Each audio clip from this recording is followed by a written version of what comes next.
Assalamualaikum warahmatullahi wabarakatuh. Perkenalkan, saya Nadia Nabila P. Kali ini kita akan membahas mengenai ilmu ekonomi. Apa saja yang terdapat dalam ilmu ekonomi? Mari kita simak video berikut.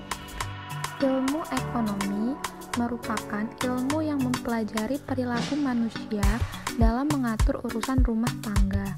Inti dari permasalahan ekonomi ialah adanya ketidakseimbangan antara kebutuhan manusia yang tidak terbatas dengan alat pemuas yang jumlahnya terbatas. Ilmu ekonomi terbagi menjadi tiga. Yang pertama, ekonomi deskriptif, yang kedua, teori ekonomi, dan yang ketiga, ekonomi terapan. Untuk lebih jelasnya, mari kita bahas satu persatu. Yang pertama, ada ekonomi deskriptif.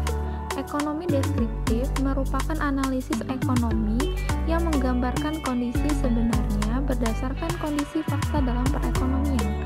Adapun contoh dari ekonomi deskriptif ialah gambaran kondisi krisis moneter yang terjadi di Indonesia pada tahun 1998. Lalu yang selanjutnya ada teori ekonomi.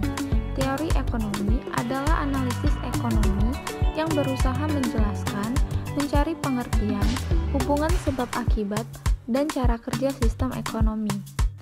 Teori ekonomi terbagi menjadi dua bagian, yaitu teori ekonomi mikro dan teori ekonomi makro.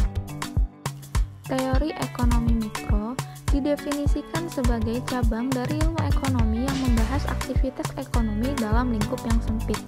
Contoh ekonomi mikro ialah pengelolaan keuangan pada sebuah perusahaan ataupun pada keuangan rumah tangga. Yang selanjutnya, teori ekonomi makro didefinisikan sebagai cabang pembahasan dalam ilmu ekonomi mengenai aktivitas ekonomi dalam cangkupan wilayah yang luas.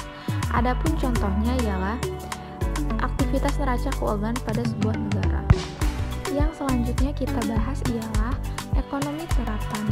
Ekonomi terapan merupakan analisis ekonomi teori untuk merumuskan kebijakan dan pedoman yang tepat untuk menangani masalah ekonomi tertentu. Ekonomi terapan ini terbagi menjadi tiga. Ada ekonomi pembangunan, ekonomi sumber daya manusia, dan ekonomi perbankan. Ekonomi pembangunan termasuk ke dalam ilmu ekonomi terapan. Ekonomi pembangunan adalah cabang ekonomi yang mempelajari aspek-aspek ekonomi dalam proses pembangunan di negara berkembang. Selanjutnya, ekonomi sumber daya manusia. Ekonomi sumber daya manusia adalah ilmu ekonomi yang diterapkan untuk menganalisis pembentukan dan pemanfaatan sumber daya manusia yang berkaitan dengan pembangunan ekonomi.